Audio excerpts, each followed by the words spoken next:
बिस्मिल्लाहिर्रहमानिर्रहीम।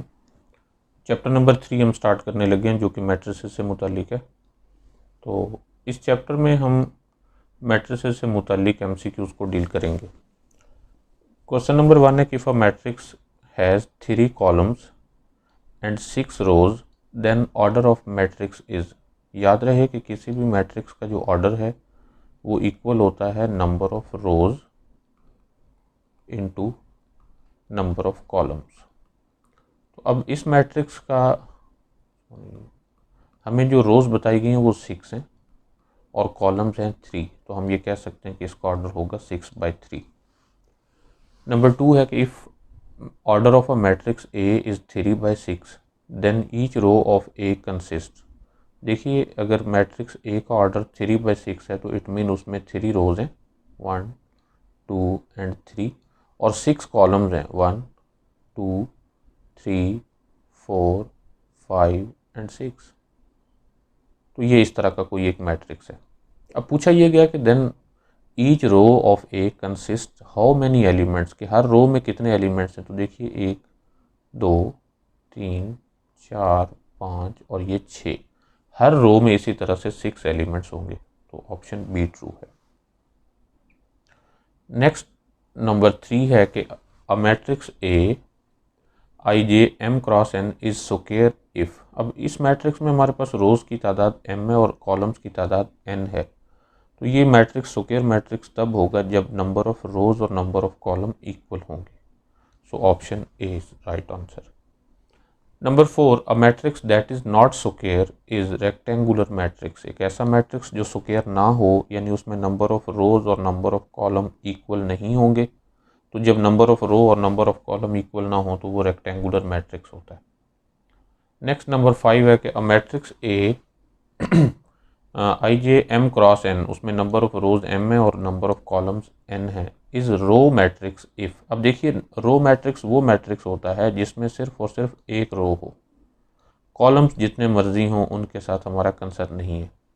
तो यहाँ रोज m है, it mean m should be equal to 1।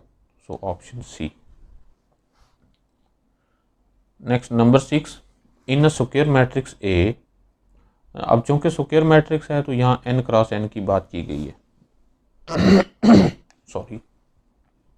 The elements a11 a22 up to so on ann are called dash elements. अब देखिए, अगर मैं 3x3 का मैट्रिक्स लूँ तो जनरली वो मैट्रिक्स इस तरह से लिखा जाता है a11 a12 a13 a21 a22 a23 a31 a32 and a33। अब इसमें ये वाले जो एलिमेंट्स हैं a11 a22 a33, तो इन एलिमेंट्स को कहा जाता है डायगोनल एलिमेंट्स, क्योंकि ये यहाँ डायगोनल पर मौजूद हैं, या प्रिंसिपल डायगोनल या मेन डायगोनल एलिमेंट्स भी कहा जाता है। और एक ऐसा मैट्रिक्स जिसके इन डायगोनल एलिमेंट्स के अलावा बाकी सारे एलिमेंट्स ज़ीरो हों उसको डायगोनल मैट्रिक्स कहते हैं। नंबर 7 है, अब square matrix A is called upper diagonal. अब अपर डायगोनल क्या है कि डायगोनल से नीचे वाले तमाम एलिमेंट्स ज़ीरो हों। फॉर एग्जांपल 3/3 वाले की बात करें तो यहाँ एलिमेंट होगा a11 a12 a13 a21 a22 a23 a31 a32 a33। अब ये डायगोनल तब होगा जब ये वाले सारे एलिमेंट्स ज़ीरो होंगे, डायगोनल से नीचे वाले ये तीनों एलिमेंट्स ज़ीरो होने चाहिए। तो अगर ये ज़ीरो होंगे तो ये अपर डायगोनल कहलाएगा। और अगर ऊपर वाले ज़ीरो हों डायगोनल से तो फिर उसे लोअर डायगोनल का लोअर ट्राइएंगुलर कहते हैं। बल्कि ये अपर डायगोनल नहीं बल्कि अपर ट्राइएंगुलर है।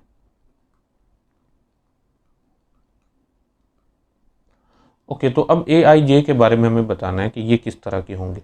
अगर इस एलिमेंट को देखा जाए तो यहाँ एक तो a21 ज़ीरो है, एक a31 ज़ीरो है और एक 32 ज़ीरो है। Mean when I is greater than J, देखें यहाँ 2 1 है तो 2 is greater than 1, 3 is greater than 1 एंड 3 इज़ ग्रेटर देन 2। तो यहाँ हम ये कह सकते हैं कि I should be greater than J, then A I J will be zero, the matrix will be upper triangular matrix. Number 8, a matrix all of whose elements are zero except those in the main diagonal is called diagonal matrix. एक ऐसा matrix जिसके diagonal के अलावा बाकी सारे elements zero होंगे उसको diagonal matrix कहते हैं। नंबर 9 है विच of the following is a diagonal matrix. अब हमारे पास ऑप्शन ए में आप देखें कि डायगोनल के एलिमेंट्स के अलावा भी कुछ ऐसे एलिमेंट्स हैं जो ज़ीरो नहीं है, क्योंकि डायगोनल के अलावा बाकी सारे ज़ीरो होने चाहिए। डायगोनल ज़ीरो हो या ना हो उससे कंसर्न नहीं है, इसलिए ए तो नहीं है डायगोनल। ऑप्शन बी में भी सेम ऐसे ही है कि ये और ये दोनों नॉन ज़ीरो हैं, इसलिए ये भी नहीं है। अब ऑप्शन सी को देखें तो डायगोनल के अलावा बाकी सारे एलिमेंट्स ज़ीरो हैं, डायगोनल से हमें कोई कंसर्न नहीं है वो ज़ीरो हों या ना हो, तो इसलिए हमारा ऑप्शन सी है, ये एक डायगोनल मैट्रिक्स है। Number 10 every scalar matrix is. अब स्केलर मैट्रिक्स देखें किस तरह का होता है कि उसके होता ये स्क्वायर मैट्रिक्स ही है, लेकिन डायगोनल पर सेम एलिमेंट्स होते हैं, बाकी सारे ज़ीरो होते हैं। फॉर एग्जांपल ए ए ए 0 0 0 और बाकी सारे ज़ीरो हैं। तो एवरी स्केलर मैट्रिक्स ये बेसिकली अगर देखा जाए तो ये एक डायगोनल मैट्रिक्स भी है, यूनिट नहीं है। यूनिट ये तब होगा जब ये ए 1 होगा, और हमेशा ज़रूरी नहीं होता कि हर स्केलर में कांस्टेंट 1 हो, तो इसलिए हमारे पास ऑप्शन है diagonal matrix. Okay, number 11 if A square is equal to 0 1 0 0 then which of the following is true for A. अब देखिए ए स्क्वायर हमें बताया गया, सॉरी ये ए है नॉट ए स्क्वायर, तो हमें ये बताना है कि इनमें से कौन सा ऐसा मैट्रिक्स है जो ए है जिसका स्क्वायर लिया जाए तो वो ये बनता हो। फॉर एग्जांपल इस ए का अगर हम स्क्वायर लें तो फर्स्ट रो फर्स्ट कॉलम से मल्टीप्लाई होकर 0 बना देगा, फर्स्ट रो सेकंड कॉलम से मल्टीप्लाई होकर 0 बना देगा, इसी तरह थर्ड और फोर्थ भी 0 बना देंगे, तो ये तो वो ए स्क्वायर ना हुआ। इसी तरह इस ए के लिए भी स्क्वायर लेकर चेक किया जा सकता है कि जब फर्स्ट रो और फर्स्ट कॉलम मल्टीप्लाई होंगे तो 0, फर्स्ट रो और सेकंड कॉलम मल्टीप्लाई होंगे तो ये भी 0। तो खैर ये तो नहीं हो सकता क्योंकि यहाँ ये 0 बन गया और वहाँ ये 1 है। इसी तरह थर्ड मैट्रिक्स को भी चेक कर लेते हैं, A square will be equal to first row and first column, तो यहाँ 1 बन गया जबकि वहाँ ये 0 है, तो इसलिए ये भी नहीं है।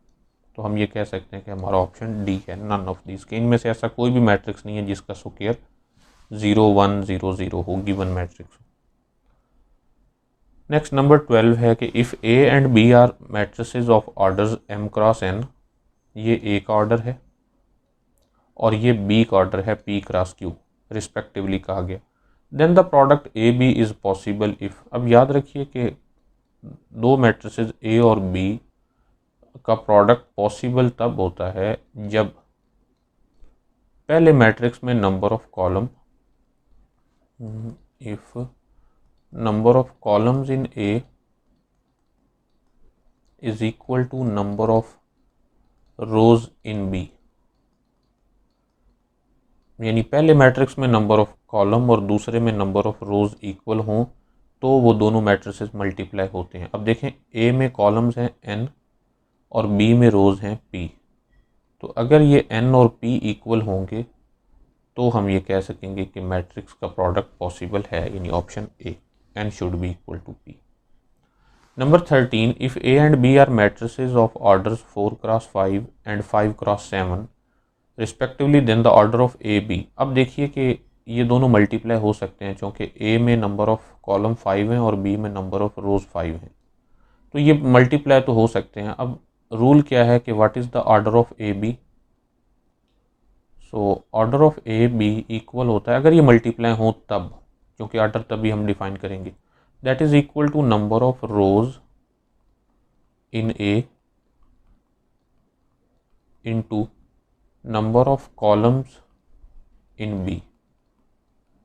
ये रूल होता है कि पहले मैट्रिक्स के नंबर ऑफ रोज और दूसरे मैट्रिक्स के नंबर ऑफ कॉलम मिलकर ऑर्डर ऑफ ए बी बनाते हैं। तो यहाँ देखें कि पहले मैट्रिक्स में नंबर ऑफ रोज 4 हैं और दूसरे मैट्रिक्स में नंबर ऑफ कॉलम 7 है, सो हमारा आंसर होगा 4/7। Number 14 let A equal A I J M cross N, यानी ए का ऑर्डर है m क्रॉस n, उसमें m रोज और n कॉलम्स हैं, मैट्रिक्स बी का ऑर्डर है n क्रॉस p, मीन इसमें नंबर ऑफ रोज n और नंबर ऑफ कॉलम p है। It mean we can multiply a with b। तो अगर वो मल्टीप्लाई हो सकते हैं तो उसका कोई arbitrary element I jth element भी होगा। तो याद रहे कि I jth element of A B equal होता है ith row of A into jth column of B.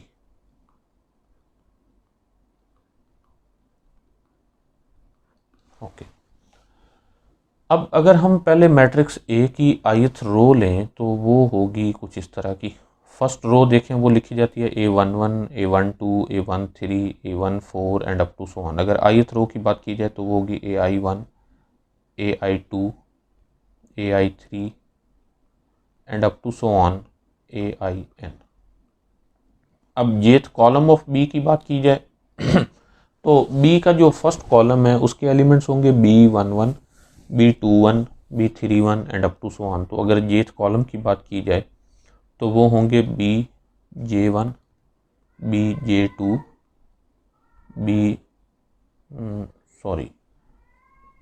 B1J, B2J। इसको हम रेज कर लेते हैं।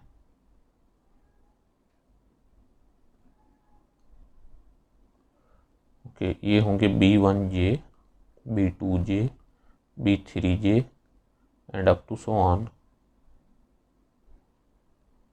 आखिरी एलिमेंट होगा BNJ। अब अगर इन दोनों को मल्टीप्लाई किया जाए तो इसके एलिमेंट्स कुछ इस तरह से होंगे। AI1 मल्टीप्लाई होगा B1J से, इसी तरह AI2 मल्टीप्लाई होगा B2J से, यानी AI1 B1J plus AI2 B2J plus up to so on, और आखिरी एलिमेंट को मल्टीप्लाई किया जाए तो वो होगा AIN BNJ। और अगर हम इसको समेशन की फॉर्म में लिखें तो देखिए कि आई तो सब में सेम है, नेक्स्ट वेरी कर रहा है पहले में, और बी में फर्स्ट एलिमेंट वेरी कर रहा है और सेकंड सेम है, और ये दोनों यहाँ पर सेम है। और यानी AI1 B1J, यहाँ फिर आगे 2, और ये इसकी वेरिएशन है n तक। तो हम यहाँ लिखेंगे k फ्रॉम 1 to n। ये वैसे रूल होता है आई jth element of product find करने का। तो यहाँ से हमारे पास ऑप्शन नंबर ए ट्रू है। नंबर 15 है, if A and B are two non zero matrices is it possible to have A B equal zero. कि क्या यहाँ अगर दो नॉन ज़ीरो मैट्रिसेस को मल्टीप्लाई किया जाए तो क्या ऐसा पॉसिबल है कि उनका प्रोडक्ट ज़ीरो हो जाए। ऐसा नंबर्स में तो नहीं होता, लेकिन यहाँ ऐसा हो भी सकता है। हम दो मैट्रिसेस लेते हैं 1 0 0 0, ये एक नॉन ज़ीरो मैट्रिक्स है, और इसी तरह एक और मैट्रिक्स लेने लगे हैं 0 0 0 1। अगर हम इन दोनों को मल्टीप्लाई करें तो आंसर आएगा 0 0 0 0, ज़ीरो मैट्रिक्स। तो हमारा ऑप्शन है यस, कि मैट्रिसेस में ऐसा हो सकता है कि दो नॉन ज़ीरो मैट्रिसेस मल्टीप्लाई हों और उनका आंसर ज़ीरो आ जाए। नंबर 16 है, which law does not hold in matrices. कि एसोसिएटिव लॉ ऑफ मल्टीप्लिकेशन ये तो इसमें होल्ड करता है। एसोसिएटिव लॉ ऑफ मल्टीप्लिकेशन ये है कि A into B C that is equal to AB into C. इसी तरह distributive law of multiplication over addition भी होल्ड करता है। A into B plus C equal होता है AB plus AC। Cancellation law hold नहीं करता, कि ज़रूरी नहीं होता कि अगर AB इक्वल हो AC के तो यहाँ से ये इम्प्लाई हो कि B इक्वल है C के, ऐसा ज़रूरी नहीं है। So that's true answer. Number 17, if the matrices A, B, C are conformable for the sums and multiplications, then which of the following is correct। कि A, B, ये देखिए ये हमारे पास एसोसिएटिव लॉ ऑफ मल्टीप्लिकेशन है, सो ये true है। ये distributive law of multiplication over addition ये भी ट्रू है, और ये भी मल्टीप्लिकेशन की प्रॉपर्टी है। सो और आंसर इज डी, क्योंकि ऊपर वाले तीनों ऑप्शन ठीक है। नेक्स्ट नंबर 18 है, if order of A is 8/7 then order of A transpose. अब देखिए ए ट्रांसपोज का हमने ऑर्डर फाइंड करना है। ए का ऑर्डर है 8/7 और ए ट्रांसपोज का ऑर्डर है 7/8। क्योंकि ट्रांसपोज लेने से order number of rows number of column में चेंज हो जाते हैं और number of column number of rows में, तो ये दोनों मल्टीप्लाई तो हो सकते हैं। तो इसका जो ऑर्डर होगा वो होगा 8 क्रॉस 8, यानी पहले मैट्रिक्स में नंबर ऑफ़ रोज़ और दूसरे मैट्रिक्स में number of columns. So answer is C. Number 19 है, if the matrices A and B are conformable for the sum and the product, then which of the following is true? A B whole transpose equal होता है B transpose A transpose, तो ये true है। Next है A double transpose equal A, यानी एक बार transpose लेने से number of rose number of rose columns में चेंज हो गई और फिर ट्रांसपोज लेने से वो कॉलम रो में चेंज हो गया, तो ये भी ट्रू है। इसी तरह ये जो कांस्टेंट है ये वैसे ही ट्रांसपोज की वजह से इफेक्ट नहीं होता। सो और ऑप्शन इज डी, सारे ऑप्शन यहाँ पर ट्रू है। नंबर 21 है, क्या square matrix A for which A power के प्लस 1 इज इक्वल टू ए, के being a positive integer is called dash matrix. अब देखिए ये एक किस्म का पीरियोडिक बना है कि ए की कोई और पावर जाकर फिर वो ए बना रही है, तो हम ये पीरियोडिक मैट्रिक्स की डेफिनेशन भी है। नेक्स्ट नंबर 21 है कि if a power 6 is equal to a then the period of a is. अब देखिए अगर a power k plus 1 equal हो a के, तो यहाँ से हम ये कहते हैं कि मैट्रिक्स का पीरियड जो है वो k है। यहाँ हमारे पास a पावर 6 इक्वल है a, इट मीन हमारे पास जो पीरियड है, देखें यहाँ पावर k प्लस 1 है तो पीरियड उससे एक कम है। यहाँ a पावर 6 इक्वल a है तो हम ये कहेंगे कि इसका जो पीरियड है वो 5 है। Option A. Number 22 a matrix of period 1 is. अब देखिए पीरियड 1 से मुराद ये है कि a power 2 is equal to a, तो एक ऐसा मैट्रिक्स जिसका स्क्वायर उसके अपने इक्वल हो उसको आइडेम्पोटेंट मैट्रिक्स कहते हैं।